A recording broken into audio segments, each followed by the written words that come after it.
हम्म। हाँ सर, अभी आपने जी। एक महिला को ऑपरेशन किया जो काफी जटिल ऑपरेशन था सर, बताएं उसके बारे में। एक महिला थी जो छतरपुर से हमसे संपर्क किए उनके परिजनों ने। महिला को यहाँ के चिकित्सकों के द्वारा एक ऑपरेशन बच्चेदानी का करने की कोशिश की गई। ऑपरेशन के दौरान ये पता चला कि बच्चेदानी बहुत ज़्यादा आंतों से चिपकी हुई है और कहीं न कहीं ऑपरेशन के दौरान वो क्षतिग्रस्त हो रही थी। तो नियम भी ठीक है, यही है कि यदि ऑपरेशन जटिल है तो उस समय उनको बंद कर देना चाहिए और आगे के लिए रेफ़र कर देना चाहिए। अमूमन होता यही आया है इस विंध्य क्षेत्र में कि जब भी ऐसा कोई जटिल ऑपरेशन होता है तो उसको बंद कर दिया जाता है और आगे महानगरों के लिए भेज दिया जाता है, जिसमें वो नागपुर, मुंबई, दिल्ली ऐसे शहर के लिए जाते हैं। उन्होंने हमसे संपर्क किया, हमने कहा कहीं जाने की आवश्यकता नहीं है, आप यहाँ आ जाइए, हमारी टीम है। अब रीवा में भी जैसा कि पता है कि पिछले कई वर्षों से एक मेडिकल के क्षेत्र में कुछ अच्छे कार्य होने लगे हैं, सभी जांचों की सुविधाएं उपलब्ध हैं।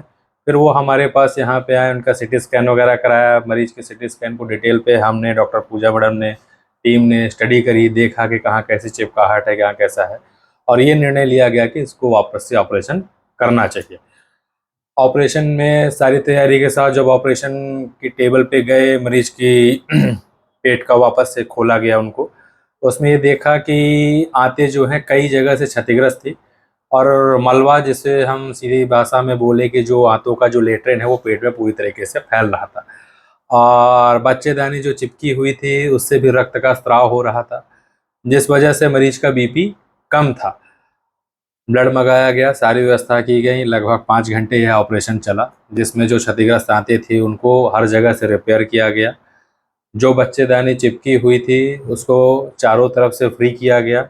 बच्चेदानी को पूरा एज इट इज़ वैसे की वैसा ही उसको बच्चेदानी बाहर निकाली गई। मरीज को फिर आईसीयू शिफ्ट किया गया। मरीज 1-2 दिनों तक आईसीयू में रहे, उनकी क्रिटिकल केयर में उनकी देखभाल की गई। तो उसके बाद से मरीज लगभग धीरे धीरे रिकवर होने लगे। मरीज अभी पूरी तरीके से स्वस्थ हैं, वाइटली स्टेबल हैं और खाना पीना चालू कर दिया है। अगले 1-2 दिनों में उनको छुट्टी भी दे दी जाएगी। सर, जो ये स्थिति बनी उस महिला की सर, और आपने इतना जटिल ऑपरेशन किया सर, ये स्थिति कैसे बनती है सर? सामान्यतः मरीज 2-3 तरीके इसके हैं। एक तो कुछ बीमारी होती है एंडोमेट्रियोसिस जिसे कहते हैं, बच्चेदानी में एक अलग अलग गठाने होते हैं जो आंतों से चिपकने की क्षमता रखते हैं। तो आंतें हो गई, पेट हो गया, पेट का पर्दा हो गया, उससे हर चीज़ जाकर एक जगह चिपक जाती है और उससे उसको अलग कर पाना बड़ा ही मुश्किल होता है। दूसरा, महिलाओं में बच्चेदानी का इन्फेक्शन होता है। इन्फेक्शन की वजह से भी कि आंतें, आंतों का पर्दा ये सब आपस में चिपक जाते हैं। तीसरी जो हम लोग यहाँ पे करते आए हैं, बच्चेदानी का कैंसर। तो जो कि इन महिला में कैंसर नहीं था, पर कैंसर भी क्या होता है कि चारों तरफ फैल के हर चीज़ उसमें चिपक जाती है। तो ऐसे केसेस क्या है, सामान्य ऑपरेशन से अत्यंत जटिल हो जाते हैं। तो इन चीज़ों को ध्यान में रखना चाहिए ऑपरेशन के पहले कि महिला को कहीं बच्चेदानी का लंबे समय से इन्फेक्शन तो नहीं है, कैंसर का कोई लक्षण तो नहीं है, और एंडोमेट्रियोसिस जो हमने एक बीमारी बताई वो उनको तो नहीं है। तो सर, ज्यादातर देखा जा रहा है सर, महिलाओं में आजकल बच्चेदानी की समस्या ज्यादा आ रही है और लोगों को सर बाहर भगना पड़ता था। अभी तक इंदौर, भोपाल, नागपुर ऐसे जाते थे सर। जी। तो अब आपने सफल ऑपरेशन किया है सर यहाँ पे, तो अब लोगों को भटकने की जरूरत नहीं है। जी क्या कहना बिल्कुल। चाहेंगे सर? और आयुष्मान की सुविधा भी है। मैं इसमें यही कहना चाहूँगा कि अभी जो मैंने तीनों चीज़ें बताई, एक एंडोमेट्रियोसिस बताई, इन्फेक्शन बताया और तीसरा हमने कैंसर बताया, जो कि बच्चेदानी के ये तीनों ही अत्यंत जटिल ऑपरेशन माने जाते हैं और सामान्यतः यहाँ रीवा में पहले कोई करते नहीं थे। तो अब ये तीनों ही काम हम कर रहे हैं। आप लोगों को जैसे पूर्व विदित है कि 2 सालों से हम कैंसर पे ही काम कर रहे हैं, और बच्चेदानी का कैंसर जब हम करते हैं जो अपने आप में ही अत्यंत जटिल होता है, तो बाकी ये चीज़ें उससे थोड़े से लाइटर फेज़ में होती हैं। और हमारे पास मशीनरी है, अनुभव है, एम्स भोपाल में भी हमारा अनुभव रहा है, मैडम का दिल्ली से अनुभव रहा है। तो अब ये ऑपरेशन यहाँ पे किए जा सकते हैं और कहीं न कहीं ये ऑपरेशन तो होते ही हैं, चाहे दिल्ली में हो, मुंबई में हो। और यही वो सुविधाएँ, डॉक्टर्स तो सब यहाँ आ चुके हैं, और वो मशीनरी, वो फैसिलिटी, वो सुविधाएं, वो कार्य अनुभव, कार्य कुशलता यदि यहीं ला करके हम कर सकते हैं तो क्यों ना यहाँ पे इस पे रीवा पे चालू किया जाए।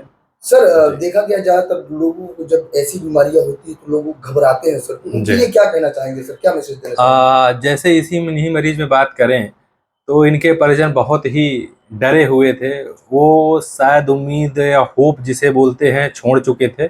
उन्होंने कहा डॉक्टर साहब जो करना है करिए, पर माता जी को, इनको, उनकी धर्मपत्नी जी थी, श्रीमती जी को कुछ भी करके बचा लीजिए। उनकी आंखों में वही निराशा ही दिख रही थी, पर हमने उनको ढाढ़स बंधाया कि आप बिल्कुल परेशान मत हो, ठीक जगह पे भी आ गए हैं और ऐसे ऑपरेशन हम रूटीन में करते रहें। तो लोगों के लिए यही मैसेज है कि यदि ऐसा कुछ है तो जो एक ऐसे सेंटर जहां इस तरीके से काम होते रहते हैं, कभी भी देखिए हादसे, घटनाएं या ऑपरेशन के कॉम्प्लिकेशन कहीं भी हो सकते हैं, पर कॉम्प्लिकेशन से अपने को डरना नहीं है। उसके लिए आगे के सेंटर हैं और आगे के सेंटर हैं, तो ऐसी बहुत सारी व्यवस्थाएं हैं, बस मरीज को सही जगह सही सेंटर में पहुंचने की आवश्यकता रहती है। यदि कहीं कुछ भी कॉम्प्लिकेशन है तो अपने नियर बाई डॉक्टर समझें आगे के सेंटर में, इसलिए रेफरल की एक व्यवस्था बनाई गई है। जैसे अमूमन वही हुआ, छतरपुर में डॉक्टर्स को लगा कि नहीं, इनको आगे के डॉक्टरों की आवश्यकता है, आगे के और एक्सपर्ट की आवश्यकता है, तो उन्होंने ऑपरेशन बंद करके आगे भेज दिया। वो हमारे पास आ गया, वो सुरक्षित हो गए। जी।